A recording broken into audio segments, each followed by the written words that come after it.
Boa noite a todos. É um prazer estar aqui mais uma vez com Selma Moura.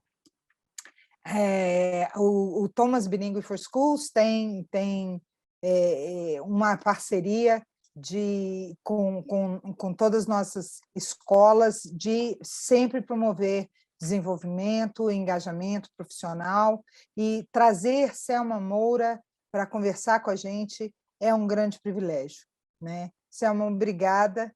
E deixa eu apresentar uma pessoa que não precisa de apresentação, mas lá vamos nós. A Selma Moura é mestre em Linguagem e Educação pela USP, Universidade de São Paulo, especialista em Linguagens das Artes e pedagoga pela mesma universidade. É professora em diversos cursos de extensão e pós-graduação em Educação Bilíngue, voltados a educadores em contextos bilíngues e multilíngues. É consultora e autora e diretora de uma escola internacional. Selma também é editora em www.educacaubilingue.com, educação bilíngue sem o cedilha e sem o tio, há 12 anos. E, muito importante, é mãe de 3 bilinguinhos. Selma, bem-vinda, boa noite, é um prazer tê-la aqui com a gente. Muito obrigada, Lueli, muito obrigada a todos vocês que estão aqui hoje, ou que vão ver essa gravação depois. Muito obrigada a Thomas Bilingual for Schools, e obrigada também a Cengage, National Geographic, que também é parceira. E eu agradeço a todos pela oportunidade de falar do meu assunto favorito, né? No qual eu trabalho já há alguns bons anos, e gosto, pesquiso, atuo como professora, como pesquisadora, como mãe, como a Lueli falou, então é a minha grande paixão. E hoje a ideia é falar com vocês sobre educação bilíngue para o século XXI, né? E o curioso é que a gente está já no ano 2021, quase 2022. Então, a gente já entrou nesse século há duas décadas, né? Mas ainda, quando a gente fala de século XXI, do que a gente está falando? Qual é a imagem que vem por trás? É a imagem de inovação, a imagem de novidade, de tecnologia, né? Até porque nós, professores, a grande maioria que estiver aqui assistindo, nasceu no século passado, né? A menos que alguém aqui tenha menos de 21 anos, nasceu, como eu, no século passado. Então, a ideia é, os nossos alunos não nasceram no século passado. Seus alunos sejam crianças, sejam adolescentes, sejam jovens, adultos, eles já nasceram no século XXI. Então, eles têm uma experiência até de nascimento, de vida, completamente diferente da que a gente teve. E aí é importante a gente pensar numa educação pautada nessas habilidades que eles vão precisar desenvolver, né? Então, é disso que eu venho falar hoje. Eu vou compartilhar aqui minha tela com vocês, tem um PowerPoint só para guiar a nossa discussão, mas podem falar em qualquer momento, podem trazer questões. Lueli, por favor, fique à vontade, porque aí fica mais divertido, né? Se a gente faz como um diálogo. Pode deixar. Obrigada. Então, como eu disse, o nosso tema é esse, eu agradeço todos vocês que me dão a oportunidade de falar sobre esse tema, que é um tema que eu tenho estudado bastante agora, a questão das habilidades 21st Century Skills, tá? Então, só para a gente pensar um pouquinho, né, para nos colocar numa posição de reflexão. Como era o mundo quando você tinha idade do seu filho, ou sobrinho, ou neto, ou enteado, ou afilhado, ou, majoritariamente, seu aluno. E como era a escola. Então, já vou começar aqui passando vergonha, né, para ninguém ficar tímido. Vou mostrar eu, olha só. Gente, que coisa antiga, né? Aqui eu estava terminando o prezinho, vocês estão vendo que mico que eu estou pagando aqui agora com vocês, mostrando como eu era lá com 6 anos, recebendo o certificado do prezinho e me preparando para começar o que a gente chamava lá de primeiro grau e atualmente ensino fundamental. E a escola em que eu nasci, o máximo que a gente tinha era essa lousa toda desenhada pela professora ao ano, em 1980, gente. A maioria que estiver aqui vendo nem era nascido, né? Então, isso daqui era a experiência do século passado. Como é que é a experiência do seu aluno hoje, né? O que mudou? Bem diferente. A minha telinha era o quadro negro, do Blackboard. E a telinha dos nossos alunos hoje, nem sempre, né? Geralmente as escolas hoje, pode ser que tenha um quadro negro, eu pessoalmente adoro um quadro negro ou uma lousa, mas geralmente é branco agora, ou ele é aquela smartboard, ou é um computador, ou é um iPad. Então, sempre vai ter algo que traz múltiplas línguas e linguagens para os nossos alunos. E esses alunos vão ter uma série de características, eles já chegam para a gente, quando eles vêm para a escola, com algumas coisas diferentes do que nós chegávamos. Então, vamos pensar nisso. Primeira questão é acesso a línguas. Se vocês têm os seus alunos em qualquer lugar deste país, gente, qualquer lugar que tiver um pouquinho que seja de tecnologia, o inglês está presente. A gente não tem nenhum aluno indo no Google, todos vão no Google, nenhum aluno vai no Facebook, eles vão ao Facebook, não vão no Instagram, alguns falam assim, mas tem muita coisa em outras línguas, e tem outras novidades que vocês sabem de aplicativos como TikTok, e muitos outros que vão chegando. Então, quando a gente se acostuma, vem novidade por aí. E mais do que o próprio aplicativo, o conteúdo. Cerca de 70% do conteúdo da internet ainda está em inglês, né? É uma língua muito majoritária. E os nossos alunos, eles passam mais tempo com essas mídias do que em qualquer outra atividade, exceto o sono. Isso é uma média, tá? É claro que vocês vão ter alunos e filhos e sobrinhos que não têm tanto tempo de exposição à tela, mas isso é uma média, pensando numa pesquisa que foi feita já em território nacional. Na verdade, fora do Brasil. Isso é uma média fora do Brasil, mas pelo que a gente vê no Brasil não está tão diferente mais, porque o Brasil é um dos países que mais acessa a internet. Tem até muitos memes sobre isso. A nossa geração era exposta à mídia na televisão. A geração anterior era exposta à mídia no rádio, mas os nossos alunos são expostos a multimídia nessas telas, né? Então, a gente tinha algumas linguagens, né? A gente tinha o visual, a gente tinha o auditivo, a gente tinha o movimento. Os nossos alunos não, eles têm hipermídia, tem links que levam eles para onde eles quiserem. E elas estão... Oi, perdão, Lueli, pode falar. Não, o que me chama muita atenção também é que a gente raramente conseguia alguma coisa na língua original, né? Era sempre dublado, né? Então, hoje, a exposição ao inglês, a nossa língua-alvo aqui, é muito forte, é muito grande, está em todos os lugares, né? Então, isso aí, eu lembro que eu, adolescente, buscando um filme sem legenda e não dublado, isso aí era assim, muito difícil conseguir. Hoje, praticamente a norma, né? Então, é muito fácil, muito de fácil acesso para todos, para crianças, para adolescentes, enfim. Sim, é verdade, Lueli. A gente, quando queria ouvir uma música, tinha que esperar ela tocar. E agora não, agora você pode assistir qualquer filme em qualquer horário, não precisa esperar uma programação, né? Você pode assistir quantas vezes quiser e pode até participar, vocês já devem ter visto, inclusive nos serviços de streaming, que eu não vou nomear, tem alguns filmes que a criança escolhe, vocês já viram isso? Você está assistindo um desenho, um filme, você escolhe os caminhos que o personagem vai percorrer, então já existe até uma interatividade nesses filmes. Isso sem falar em videogames, sem falar em jogos de computador. Então, é um universo que é muito grande, está muito presente na vida dos nossos alunos e talvez mais do que a gente perceba. Então, qual é o impacto disso? A Lueli está falando dessa facilidade, desse acesso que a gente tem hoje ao inglês e que não era tão comum assim há uma geração atrás, né? Qual é a vantagem, qual é a desvantagem disso? No passado era muito difícil a gente conseguir motivar o nosso aluno, mostrar o significado da língua inglesa. Hoje não é uma questão, é uma obrigação falar inglês. No passado era difícil para um professor preparando sua aula ter acesso ao material autêntico. Hoje em dia está na ponta do dedo de todo mundo, inclusive do aluno. Então tem vantagens, com certeza, e obviamente tem as desvantagens também. Por exemplo, o excesso de exposição a telas causa uma série de mudanças no cérebro da criança que a gente está começando a compreender, nem todas são positivas. Então a gente tem que estar pensando sempre nesse equilíbrio dessa exposição, de não passar um tempo excessivo, porque a gente ainda não sabe todo esse impacto, mas por outro lado também não dá para ignorar essa realidade e a gente pode tirar proveito dela para o nosso trabalho com professores, para as escolas e até para envolver o aluno.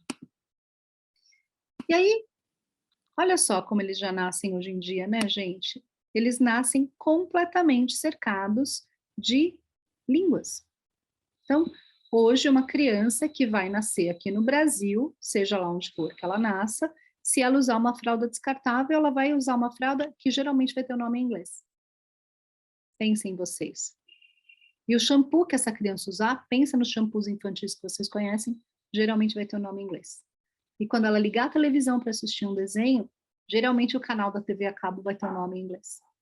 E assim por diante. Então, esse inglês não é só o inglês, tá? Muitas línguas, mas o inglês, obviamente, é uma língua hegemônica, né? Uma língua de muito poder, ele está muito presente no nosso dia a dia. E a gente talvez não se dê conta. Então, mas como é que eu vou expor o meu aluno ao inglês? Você não vai expor, ele já está exposto. Já está, mesmo que a gente não perceba. E os pais vão questionar como é que a criança vai ter contato com uma nova língua, não vai confundir? Ela já tem esse contato e não está confundindo. A gente ignorar que esse contato existe é que vai atrapalhar. Então, vamos olhar primeiro para a nossa realidade. Quem é esse aluno que está chegando para a gente? Quem é essa criança que já existe, que já está tendo uma série de experiências e que vai chegar para nós, professores, na educação infantil, no Fundamental 1, no Fundamental 2, no médio, na faculdade. Em algum momento, nós seremos professores deles. E aí, o que a gente vai fazer com isso? Né? E no mundo que tem esses 3 pontos que eu estou destacando, a globalização, mobilidade internacional, tecnologias de informação. Noeli, como é que era viajar antigamente para nós, né, um tempinho atrás, uns 15, 20 anos atrás? Era assim uma coisa que a gente fazia toda hora? Antes da pandemia, né, sem pensar em pandemia. Uma viagem internacional era uma coisa assim. Outro dia eu estava conversando com a minha prima, ela falou assim: meu primeiro crediário eu fiz para uma viagem internacional e eu precisei de fiador. Então, era assim, era uma coisa muito fora de padrão, né? Eu mesma, é claro que eu sou de 2 gerações passadas, mas eu fui fazer a minha primeira viagem ao exterior, eu já era adulta, né? Eu não tive a oportunidade de viajar antes, né? Mas era uma coisa muito difícil. Hoje em dia, a minha filha já esteve em diversos países, já esteve nos Estados Unidos mais de uma vez, já esteve na Europa, enfim, né? Hoje é muito mais simples, né? Sim. Embora ainda não seja acessível para todos, não tem como negar que é muito mais acessível do que já foi. Muito, muito. E passando essa fase difícil, essa crise causada pela pandemia, possivelmente continuará sendo acessível para outras pessoas, até por causa de negócios, né? As pessoas precisam poder se comunicar, se visitar, essa mobilidade que sempre existiu, gente. Aí, se a gente pensar nos descobrimentos, né, que existiram, nas chegadas dos europeus às Américas e outros continentes, sempre teve essa globalização. É que essa globalização do século XXI ela tem características específicas que se conectam com a mobilidade internacional e a tecnologia da informação. Aí nisso ela é específica, tá? Então, vamos pensar, a escola está nesse universo, está nessa sociedade, completamente influenciada por isso. E aí, gente, a gente está vivendo agora, né, em 2021, 22, 23, nesses anos que estamos vivendo, muitas mudanças. Então, peraí que eu inverti a ordem aqui, ó. Esse é o primeiro. Então, falava-se, os analistas da sociedade, especialmente os que olham para a economia, para business e também para questões culturais, falam que o mundo tinha essas características e eles criaram um acrônimo chamado Mundo VUCA. Talvez muitos de vocês já tenham ouvido falar. Então, quais são as características desse mundo VUCA? A volatilidade, a incerteza, a complexidade e a ambiguidade. Só que isso daí já é assustador, né? Quando eu vi isso a primeira vez, eu falei, nossa, é assustador, né? Parece que a gente fala, nossa, volatilidade, quer dizer que nada é concreto, tudo escapa. Incerteza, nossa, dá medo, né, da incerteza. Complexidade, acho que o educador lida melhor, né? Tudo é complexo na educação mesmo. Ambiguidade, né? A pós-verdade, o que é o certo, o que é errado, o que é verdade, o que não é verdade. Difícil, né, Lueli? E isso aí foi definido antes de uma pandemia, né? Exato. Isso aí que é bastante impactante, né? A gente já estava numa era de volatilidade, de incerteza, de complexidade, de ambiguidade, e aí vem e nos pega pela proa uma pandemia dessa que nos prende dentro de casa, nos imobiliza, né, e nos coloca aí famílias em risco, enfim, tantas pessoas que nós perdemos durante praticamente 2 anos, né. E que teve um impacto enorme em todas as áreas da sociedade. Enorme, enorme. E aí, por conta de uma série de coisas, e uma das coisas que eu acho que teve uma influência maior ainda, a gente vai para esse outro acrônimo, que é um pouco mais assustador ainda, né? Que agora não é só volátil, ele é frágil. Não é só, olha lá, não é só incerto, ele dá ansiedade. Ele não é só complexo, ele é não linear, ele não tem uma sequência. E ele não é só ambíguo, ele é incompreensível. Então, dá mais medo a gente olhar para isso, mas eu não estou trazendo isso para a gente ter medo, eu estou trazendo isso para a gente pensar em possibilidades. Eu nem sei se eu concordo com isso, eu acho um pouco apocalíptico, mas eu acho que a gente não deve ignorar contribuições de várias áreas. E aí eu fico pensando, será verdade, gente? Será que os nossos alunos estão vivenciando tudo isso que a gente está vendo nesse acrônimo? E nós todos, eu conheço vários colegas de várias escolas, não só em São Paulo, onde eu estou, que têm me contado, e eu também estou vendo isso no meu contexto de atuação, que os casos de ansiedade, de distúrbios alimentares, de TDAH estão aumentando, que os professores estão adoecendo, que as crianças estão inseguras, estão tendo dificuldade agora a gente voltou presencial, né? Mas mesmo assim elas estão tendo dificuldade de socializar, crianças caindo mais, se machucando mais. Então, eu penso que isso pode ser, não sei se é, mas pode ser uma explicação interessante para a gente olhar o que está acontecendo.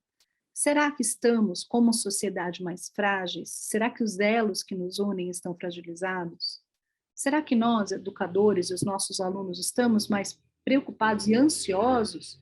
E se sim, faz sentido, né, gente? Uma pandemia é uma coisa que ninguém nunca tinha vivido antes, e a gente não sabia como ela ia acabar e ainda não sabe. Não linear, todos nós temos na família pessoas com visões muito diferentes sobre essa questão da pandemia, sobre as vacinas, e eu não vou entrar em polêmica, mas eu acho que vocês todos têm visões nos contatos de vocês muito diversas sobre isso e às vezes até conflituosas. Incompreensível, porque como que a gente consegue lidar com algo que não faz parte da nossa história pessoal, né, e que aconteceu já há séculos atrás? Então, qual é a consequência disso para nós todos educadores? A gente tem falado muito sobre o desenvolvimento das habilidades socioemocionais. Virou até um buzzword, né? Virou um termo agora que está, até de tanto ser usado, está até se questionando um pouquinho esse significado. Mas independente da gente chamar de habilidades socioemocionais ou de qualquer outra coisa, a gente tem que lembrar que somos pessoas inteiras e que temos uma série de necessidades, desafios para lidar. E eu vim para falar com vocês hoje sobre isso. Olha, até aqui foi o contexto, né? Onde é que a gente está, onde é que estávamos antes, onde estamos agora.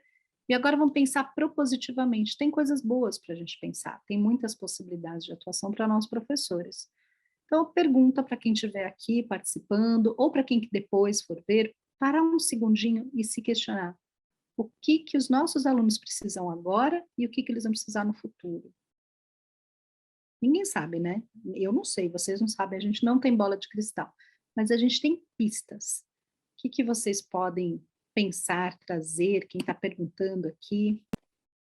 O Fabrício colocou um ponto muito interessante, que eu acho que é muito relevante para esse questionamento que você fez, que o BANI, né, é uma lente para olharmos as oportunidades de mudança no mundo, como resiliência, liberdade, transparência.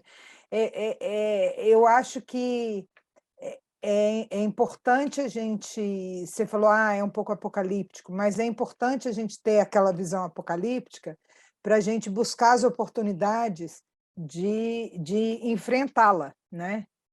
Porque nós, do alto da nosso altíssimo grau de desenvolvimento de século XXI, com tecnologia e medicina avançadíssima, nos vimos presos por uma pandemia semelhante a uma pandemia de 100 anos atrás, né? Então, eu acho que É muito interessante isso, olhar isso e perguntar o que que nossas crianças precisam agora, né, nesse momento, para enfrentar esse contexto, e o que que elas vão precisar desenvolver para o futuro, né.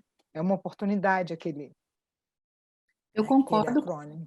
concordo sim, acho que é uma oportunidade, e eu digo até mais.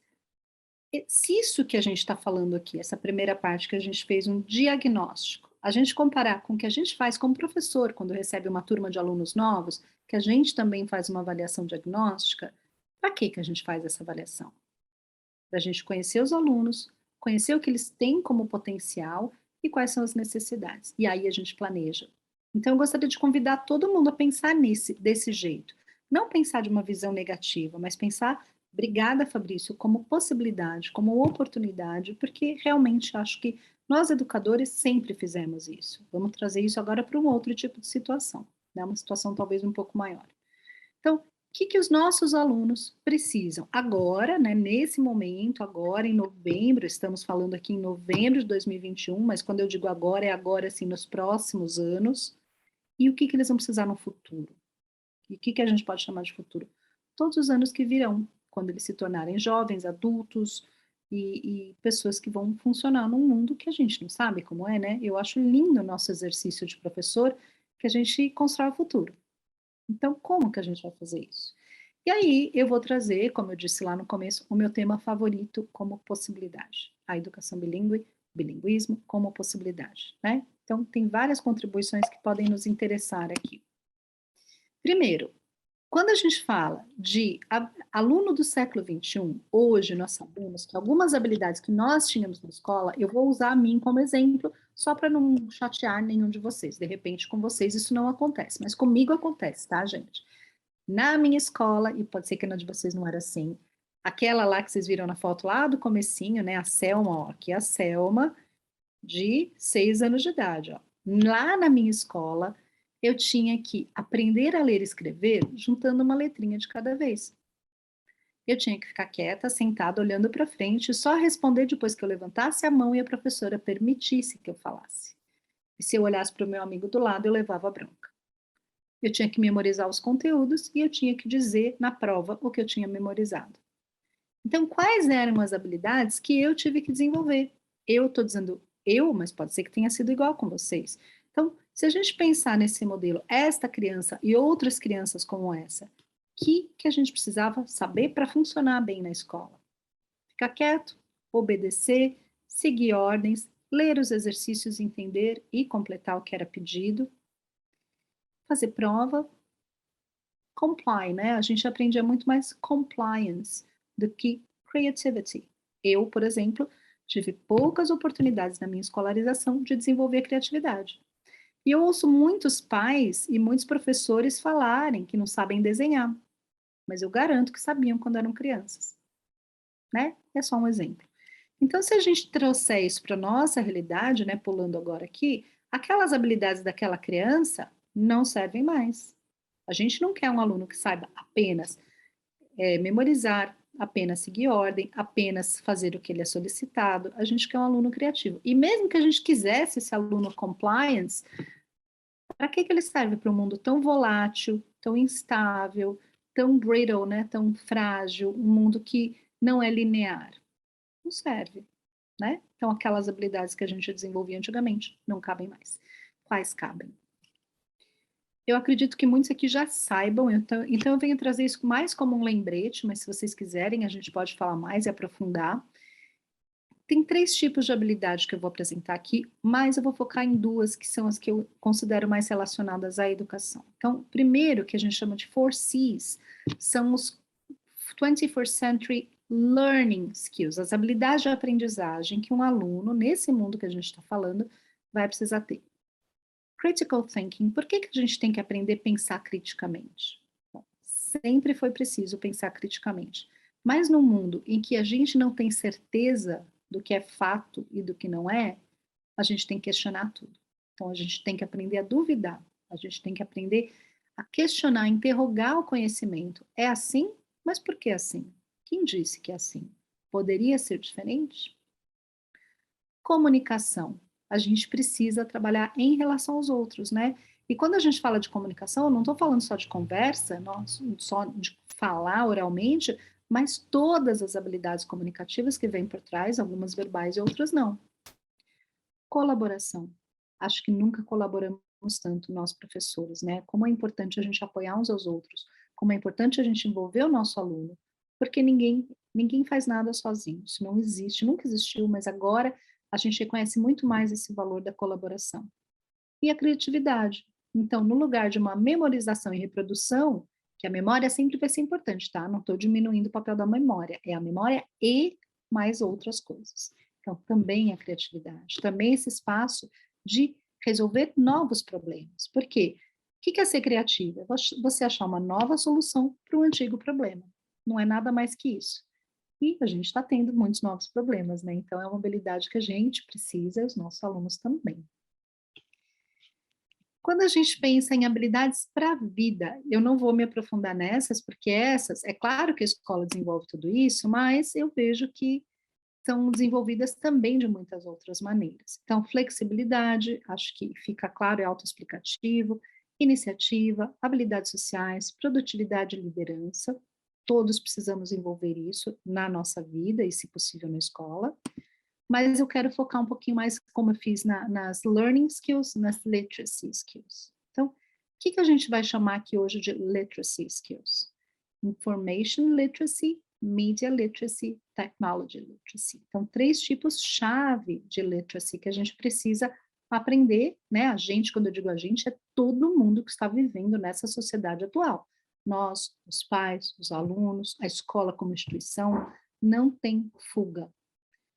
E aí eu queria parar um pouquinho para ver se a Lueli quer completar alguma coisa. Você também concorda? Você vê isso no seu dia a dia, Lueli? Como que você acha que isso acontece? Tá mudo. Oi. Eu vejo isso de uma maneira muito forte.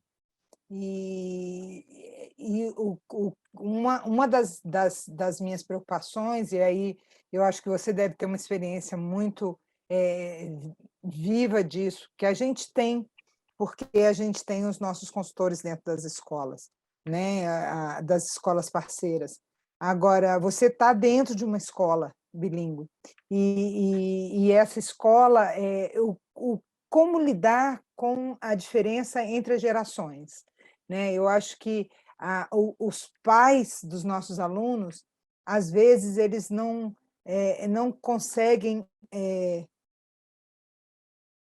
abraçar que essa literacy vai acontecer, e vai acontecer tudo de uma vez só, e vai acontecer tudo junto, né? E as pessoas ainda estão presas num modelo anterior, né? Em que é aquele negócio, é a sua foto lá dos 6 anos, é o seu quadro negro, né? Então, as pessoas ainda estão presas naquilo, e isso aí eu acho que é muito conflitante isso dentro das escolas hoje, né?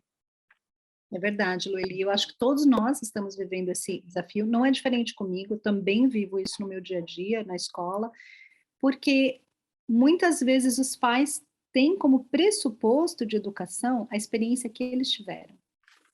O que é Então, natural, né, Selma? absolutamente natural, especialmente muitos pais que valorizam a escola, valorizam a educação, realmente investem tudo que eles podem para dar para o filho a melhor educação.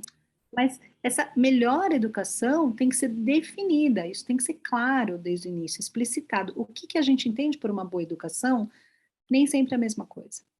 Muitas vezes os pais vão entender uma boa educação, a educação que eles receberam. Então vocês devem ouvir muitos pais falando assim: ah, mas eu aprendi daquele jeito e hoje eu sou muito bem sucedido, então dá certo. Mas estamos vivendo uma mudança de paradigma. E é difícil para a área da educação. Por exemplo, antigamente, muitas das cirurgias que hoje são feitas de modo minimamente invasivo, com laparoscopia, eram feitas cortando a pessoa inteirinha, né? Então, vocês devem conhecer pessoas, eu tenho na família, vocês devem ter também conhecidos, que para fazer uma cirurgia que hoje a gente faz com um cortinho pequenininho de 2 centímetros, se fazia um corte 30, 40 centímetros. Agora, se você vai ao médico e por alguma razão você precisa de uma cirurgia Você vai querer um corte de 2 centímetros ou de 30 centímetros? Ninguém questiona isso. Então, todo mundo entende que a medicina evoluiu e que hoje a gente tem tecnologia para promover uma saúde de uma maneira menos agressiva com o nosso corpo. Ótimo. Isso vale em tudo. A gente falou bastante de tecnologia. Tudo bem, usávamos máquina de escrever. Vamos usar de novo? Ou vamos usar um computador? Mas aí, quando vem para a escola é um negócio muito louco, né, gente? Primeiro que todo mundo acha que é educador. Todo Todo mundo. mundo nasceu educador. Se vocês olharem em muitas revistas de circulação nacional, a coluna de educação em revistas de não educadores, tá? Revistas de senso comum.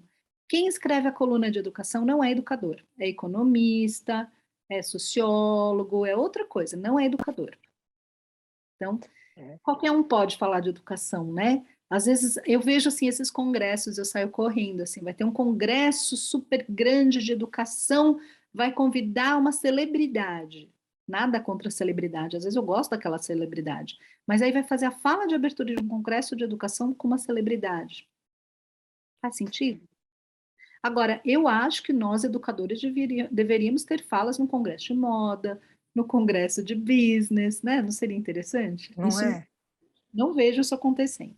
Então, eu concordo, Lueli, quando você fala disso, eu penso que é o desvalor da educação, que tradicionalmente no Brasil é algo muito forte. Eu acho que o brasileiro ainda está. Eu vejo os dois lados, uma polarização. Muitos pais fazem sacrifícios imensos para dar uma boa educação para os seus filhos. Sim, mas é uma visão de educação ainda muito antiquada e muito arraigada nas experiências pessoais, talvez até um pouco individualista, porque a gente hoje tem que pensar cada vez mais como sociedade. A gente tem problemas no século XXI, que eu nem tinha pensado em falar, mas são óbvios, todos vocês conhecem, como o problema do meio ambiente, do esgotamento dos recursos naturais. Isso é um problema que a gente não consegue resolver como indivíduo. A própria pandemia não é um problema que se resolve individualmente. Então, a educação não é diferente. A educação precisa ser resolvida coletivamente, não individualmente. Mas, para não ter uma digressão muito maior, né, vamos voltar para a questão das habilidades. Então, a gente faz outra palestra diferente aqui. É, é.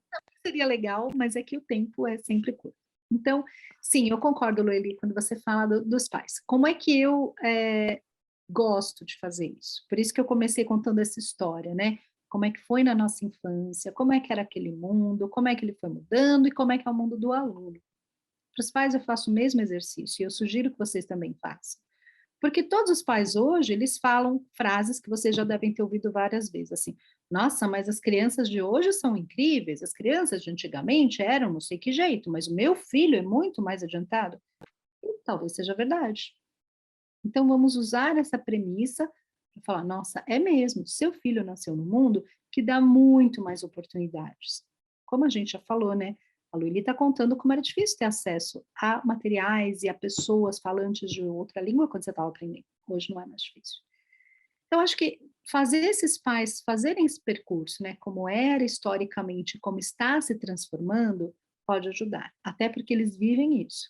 Na empresa deles, no trabalho deles, no acesso à cultura, no lazer, isso está em toda parte. Né? Então, vamos pensar. Agora eu quero fazer um exercício assim, não dá tempo da gente ficar respondendo, nem sei como a gente poderia fazer isso, então cada um responde para si mesmo, por favor. Vamos voltar aqui, ó. Eu vou focar em dois, né, como eu falei. Learning skills e literacy skills, tá? Mas vocês poderiam, a gente podia fazer isso, gente, um ano, tá? Essa reflexão. Vamos fazer só um É. comentário aqui. Olhando esses quatro, quais desses quatro têm a ver com aprender línguas? Qual não tem? Ah, ótima resposta, excelente. Todos têm, né? Todos têm a ver com aprender línguas. Principalmente comunicação e colaboração, porque a gente só faz o aluno falar aquela língua se ele precisar se comunicar. Ninguém fala uma língua se não precisa se comunicar. E a gente se comunica para colaborar, para interagir. E a gente pensa no que vai falar antes de se comunicar. Bom, e aí, aqui com certeza, e nesses, quais destes têm a ver com aprender uma outra língua? Media literacy. Information literacy. Technology literacy. Selma, suas perguntas são muito difíceis. Eu acho também, porque eu estou respondendo elas até hoje, né? Eu não tenho resposta, mas sim, o que eu estou querendo provocar, a nossa reflexão é todas essas habilidades do século XXI têm a ver com desenvolver o nosso bilinguismo, ou plurilinguismo, multilinguismo, como vocês quiserem chamar. Eu gosto de plurilinguismo, tá? Então, quando a gente fala de information literacy, você vai precisar se informar, você vai ver perspectivas diferentes. Você lê o jornal nacional, lê o jornal local e lê um jornal de outro país, ou de 3, 4 países. Para isso, você vai precisar falar aquelas línguas, pelo menos mais uma, né? Media literacy. Mídia, a gente fala de todas as mídias. A gente fala do filme, a gente fala da música, a gente fala do podcast, a gente fala de todas as mídias que estão aí atualmente. Muitas vão estar em outras línguas. E tecnologia, né? A gente vê, assim, todo mundo que mexe com tecnologia, o vocabulário, a terminologia, né? As palavras relacionadas à própria tecnologia já vem numa outra língua mesmo, né?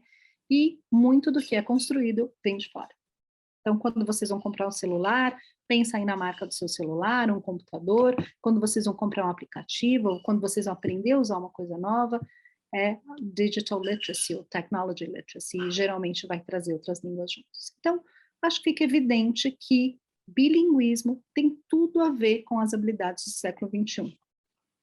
E aí vamos falar um pouquinho agora dos benefícios do bilinguismo. Então, como é que a gente pode se beneficiar? Existem muitas e muitas pesquisas, eu vou trazer principalmente da Ellen Bialystok, que é uma pesquisadora que eu gosto muito, e que investiga o impacto cognitivo, principalmente o impacto cognitivo de você conseguir ser uma pessoa bilíngue, né? No que isso pode te ajudar?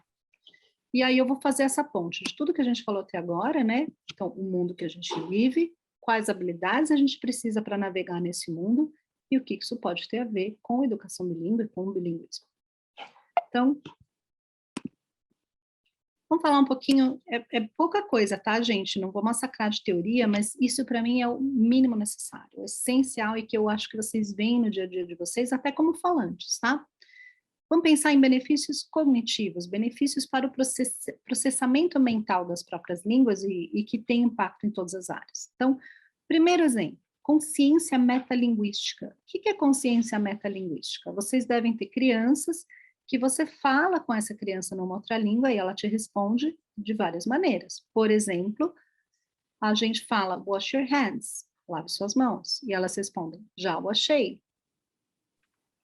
A minha sobrinha mandou um áudio de voz no Skype, né? E falou, Pimos, I love yous. I love yous. Da onde que ela fala yous? Esse S, ele vem do português. Então, ela tinha mais ou menos 2 anos quando ela falou isso. Numa única frase, uma criança pequena, um bebê de 2 anos, consegue fazer isso. Primos, porque eram os primos, e ela ainda nem consegue pronunciar corretamente. I love yous. Ela não ouviu ninguém falar isso, gente. Nem a mãe, nem o pai, nem a escola, ninguém fala assim. Esse S, uma criança de 2 anos, tirou do plural do português e aplicou no plural do inglês. Essa regra não existe no inglês, só no português. Sabemos disso. Mas essa criança, ela está comparando. Esse exemplo mostra que a criança está refletindo para além das línguas, que é o que a gente chama de reflexão metalinguística, com 2 anos. E a gente faz isso a vida inteira, tá? Então, é uma habilidade que a criança, se exposta a outras línguas, pode desenvolver, e não só a criança, você faz também, vocês todos que falam uma outra língua, vocês falam, por exemplo, peraí que eu vou te introduzir meu amigo. Ou eu não tinha realizado aqui que isso era assim. Exato, você não tinha realizado, que absurdo, né? Então, essas transferências que a gente faz de uma outra língua, de uma língua para outra, né, que não funcionam, são falsos cognatos, são exemplos da reflexão que todo mundo que aprende 2 ou mais línguas faz o tempo todo, tá? Pensamento divergente tem a ver com criatividade, a gente saber que é possível ter mais de uma resposta para o mesmo problema, mais de uma solução para a mesma situação. E é claro, fica evidente que quando você é bilíngue, você tem, no mínimo, 2 nomes para cada coisa. E que você pode ter, no mínimo, 2 jeitos de dizer o mundo, de falar as coisas. Sensibilidade comunicativa, o que é isso? É a gente conseguir prestar atenção no contexto para poder ajustar a nossa comunicação. Como que isso acontece? Uma criança bilíngue, quando a gente fala numa outra língua, ela não entende completamente, ela está atenta à sua comunicação não verbal, ao seu gestual, ao ambiente, ao que está acontecendo, o que os colegas estão fazendo, e nisso, sem perceber, ela vai ficando muito mais sensível a tudo que envolve a comunicação, não só as palavras. E, óbvio, uma pessoa que aprende 2 línguas desde cedo, ela não acha difícil aprender 3, 4 e quantas forem, porque ela já tem uma experiência muito positiva como aprendiz de línguas. E aí eu posso dar um exemplo da minha filha, quando eu tinha 16 anos, que chegou em casa um dia e falou que queria aprender coreano e japonês. Coreano, porque ela estava interessada no menino, que era coreano, porque quando vocês tinham 16 anos, qual é a motivação? Gente, é o menino, né? Ou a menina, é isso. E japonês, porque ela tinha as amigas japonesas, então ela queria poder se comunicar, e as meninas japonesas, ela era meio nerd, as meninas também, então são aspectos sociais que levaram ela a querer aprender 2 línguas que eu nunca achei que ela ia querer, né? Muito interessante. Então, eu falei para ela, falei, mas nossa, 2 línguas difíceis? Ela, não, mãe, é tranquilo. Então, essa facilidade, esse desejo, essa familiaridade ajuda muito. E aí, o que a gente pode definir como benefício da consciência metalinguística, né? É essa capacidade de tratar a língua como objeto de análise, torna as formas linguísticas opacas, né? Você consegue enxergar essas formas linguísticas e isso ajuda muito, tá? Lueli, você quer falar alguma coisa? Tá muito pesado? Tá muito teórico? Não, eu estou adorando. Eu estou adorando, estou curtindo 1000 aqui. É isso mesmo, é absolutamente real isso que você está falando, Selma. Então, eu estou aqui bebendo das Bom, suas palavras. imagina, eu espero que as pessoas também estejam conseguindo relacionar com exemplos da sua própria vida, né? Porque aí essa teoria fica mais visível para nós, tá? Então, muito bem. Benefícios sociais, né? Acho que esses são os mais óbvios. O que é um benefício social? Quando a gente pensa, isso é o que mais eu ouço, né? Quando vocês falam com os pais. Ah, mas por que você procura que seu filho aprenda outras línguas e se torne bilíngue? Eles vão falar de emprego, eles vão falar de oportunidade de estudar fora, eles vão falar de acesso a mais oportunidades. Que é o social, né? Tudo que envolve a interação com outros, seja para estudo, seja para trabalho. Então, acho que esse é meio que evidente, que a gente tem uma série de benefícios, porque a gente pode participar de mais contextos e com mais pessoas e explorar mais oportunidades. E aí tem um exemplo muito fácil da gente lembrar, que aconteceu anos atrás, quando houve um programa, até onde eu sei, foi o primeiro grande programa de internacionalização dos alunos universitários, chamado Ciências Sem Fronteira. Tinha muitas bolsas para a gente mandar alunos para outros países, mas a gente não tinha alunos falando aquelas línguas para poder aproveitar, então sobrou bolsa. Acabou rapidinho, acabaram rapidinho as bolsas para Portugal e sobrava bolsa para países que falavam inglês porque não tínhamos alunos em número suficiente. Imagina só que tristeza, né? Oportunidade perdida.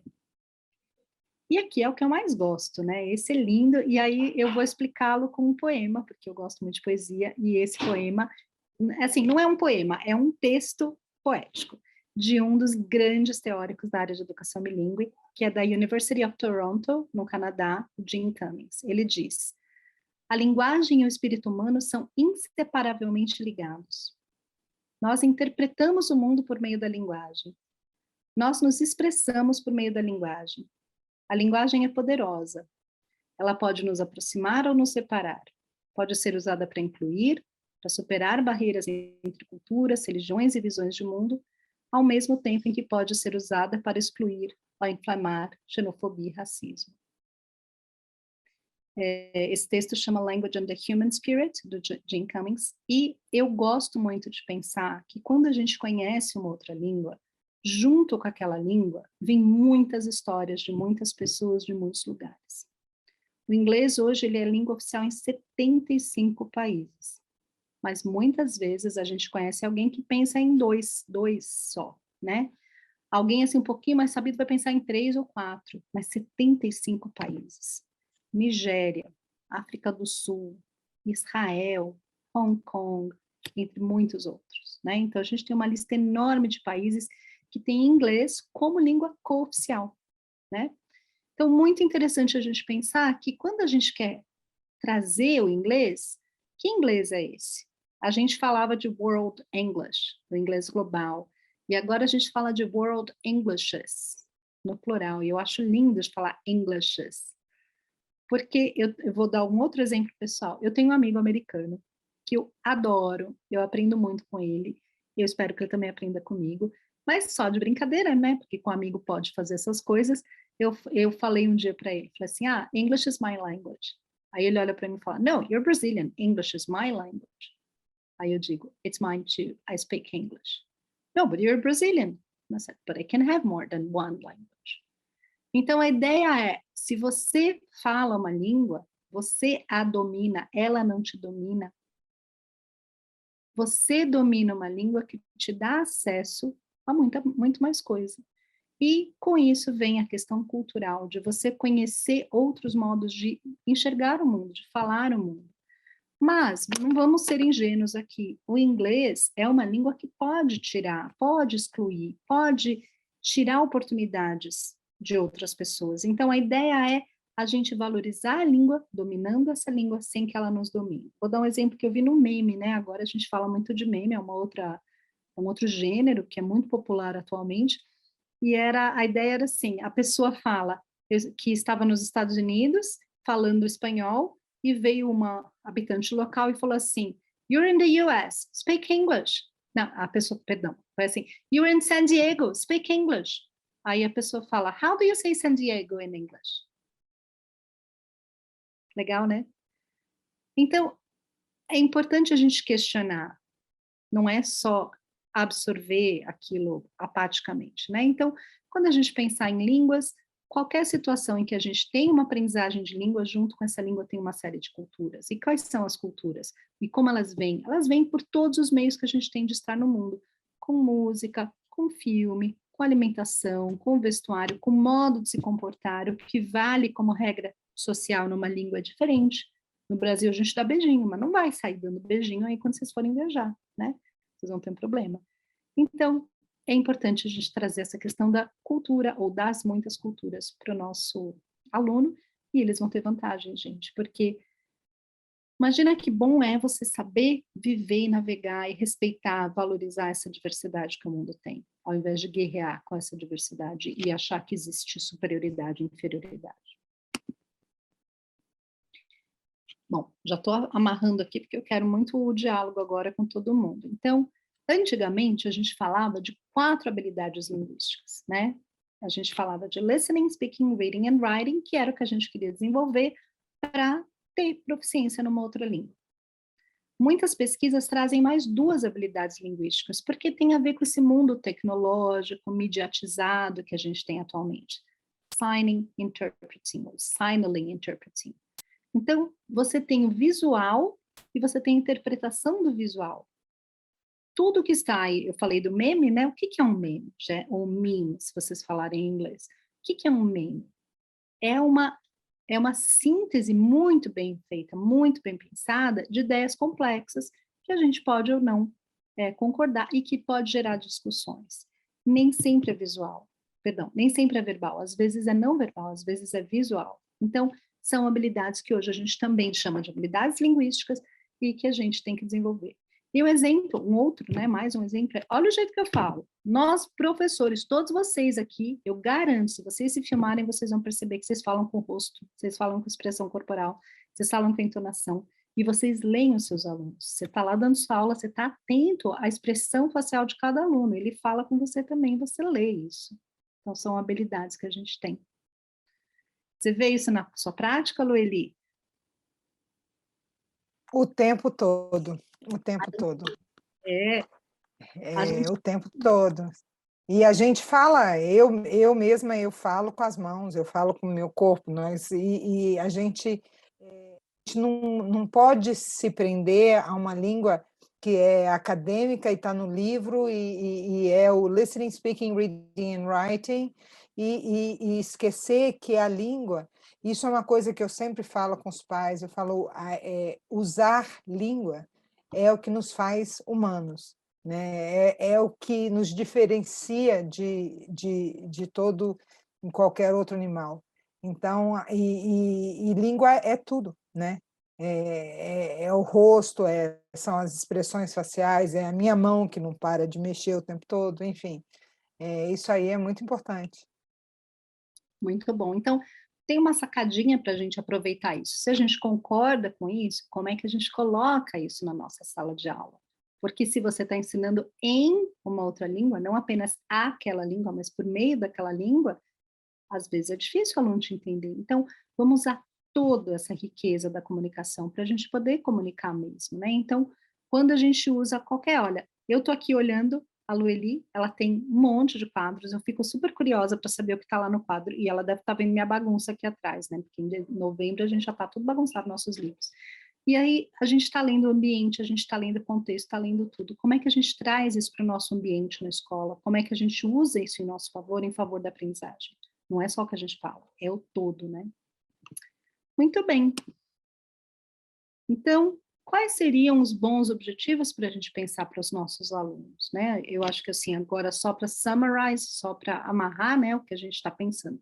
Como que a gente pode aproveitar isso? A gente pode, no nosso planejamento, no nosso dia a dia, na criação do nosso currículo, da nossa avaliação, pensar sempre nesses 3 objetivos. Objetivos linguísticos, objetivos acadêmicos e objetivos culturais, tá?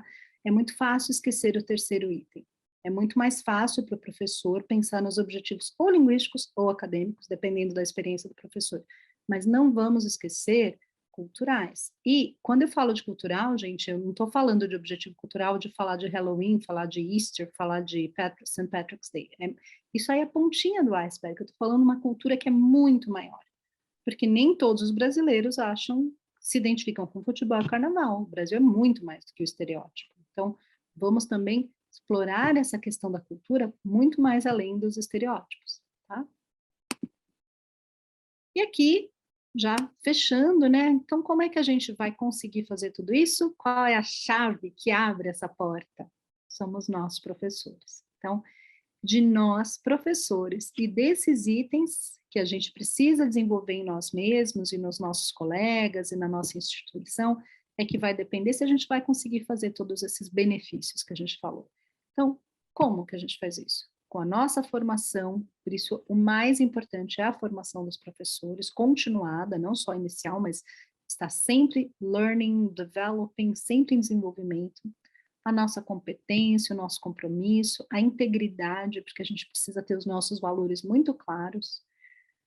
Essa diversidade que a gente tem que celebrar, né? Porque quando a gente fala de culturas ou de world Englishes, eu estou falando de múltiplos. Então, qual é essa diversidade para não virar um monte de americaninho? Eu falo até para pessoas de fora do Brasil, eu falo, os nossos alunos são brasileiros, continuarão sendo brasileiros, devem desenvolver uma identidade cultural forte, mas também criar uma visão aberta para o mundo, né? Não é para virar americaninho, que eu acho que é uma expectativa social.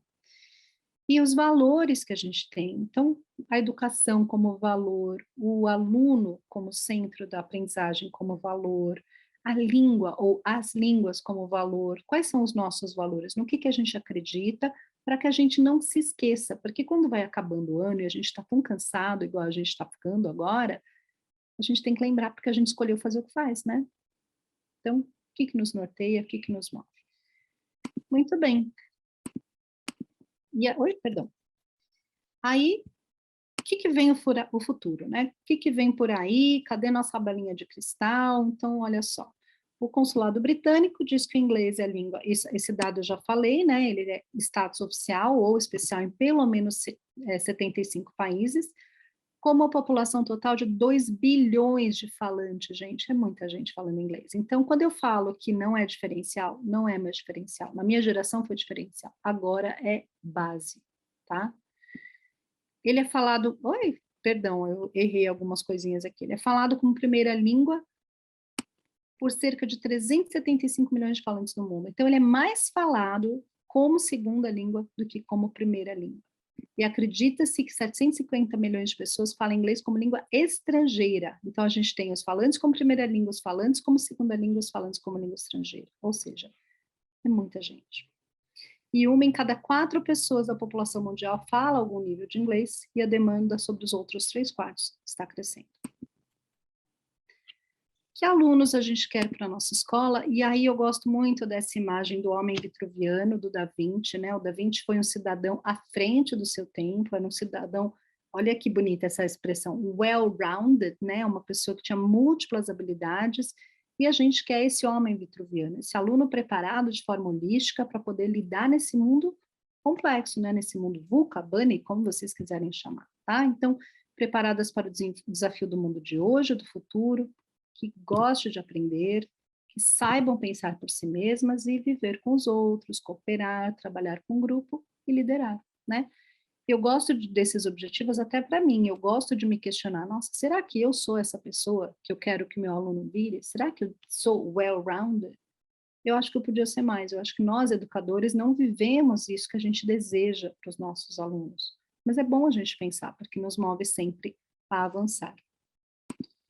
Então, eu agradeço. Vou parar de compartilhar aqui o slide para a gente poder conversar agora. Agradeço a paciência e espero ter conseguido despertar algumas reflexões.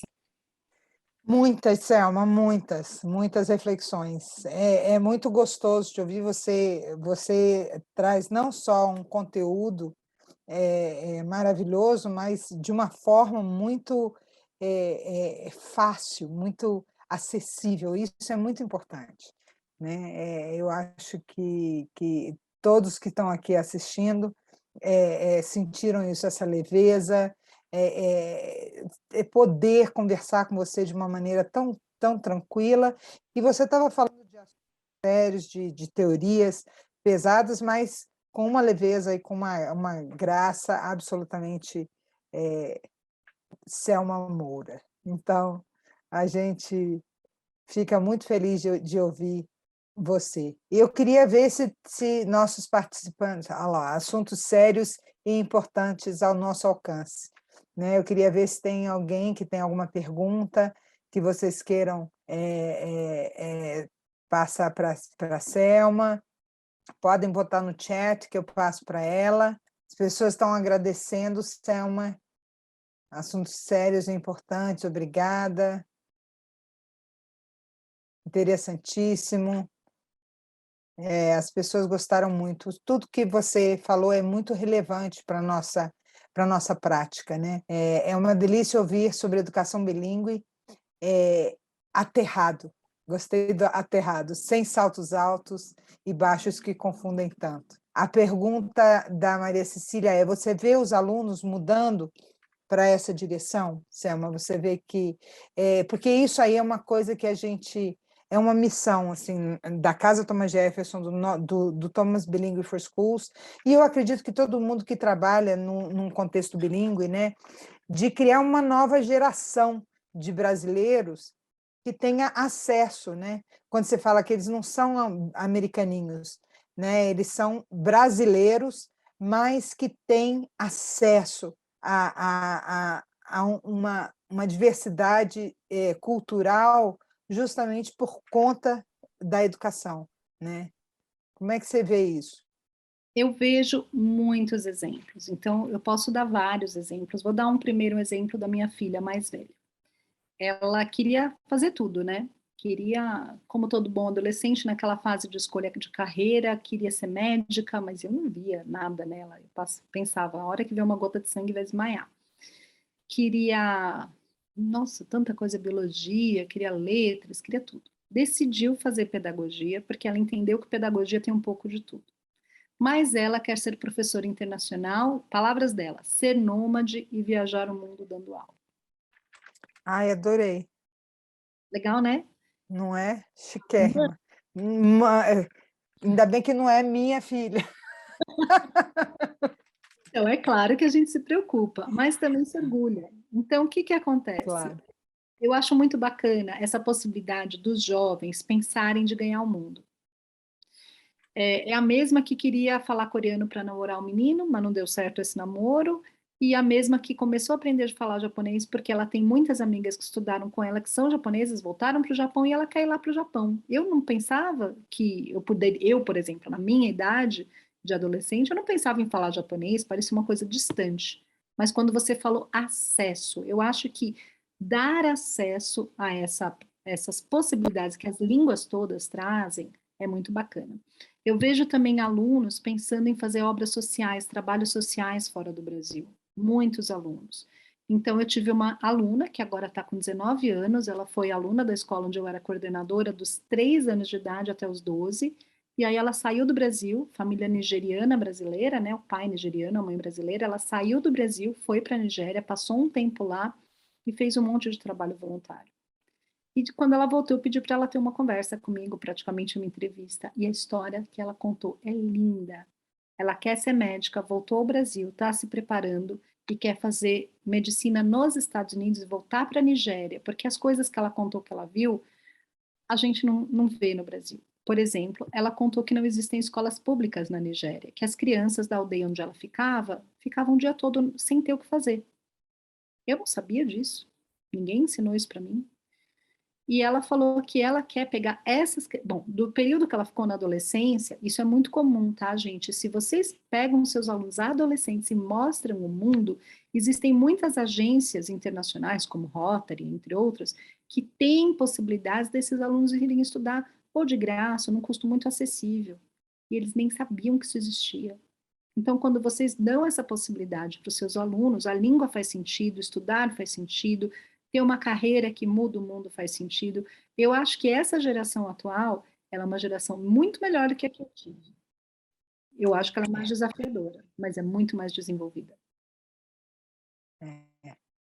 Eles podem ser nômades, e isso é um grande privilégio, né? Poder ir para o mundo e mudar esse mundo, né? Eu acho que é isso que é a grande lição. E é o que a Cecília está falando aqui, que o mundo encolhe quando você fala outras línguas, né?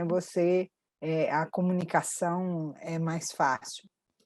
Mas então, eu acho que alguma pergunta? Eu estou pensando aqui, mais alguém? Só agradecer e, Selma, Happy Thanksgiving. Hoje é ação de graças, né? Aqui na Casa Thomas Jefferson nós temos uma grande tradição de ação de graças que, infelizmente, nós não tivemos a oportunidade de nos reunir nem ano passado, mas o espírito é de agradecer as suas palavras, a sua presença, né? E a esse trabalho que você faz e que você nos ajuda a fazer. Então, eu agradeço muitíssimo a sua presença e agradeço muitíssimo a National Geographic e a Cengage pela oportunidade e aos nossos parceiros e às pessoas que estão aqui assistindo a Selma. Então, eu queria agradecer e desejar um Happy Thanksgiving em nome da Casa Thomas Jefferson e do Thomas Bilingual for Schools. Thank you very much. Happy Thanksgiving to you and everybody at TBS Bilingual and everybody who's watching us tonight. Thank you very much. Thank you all.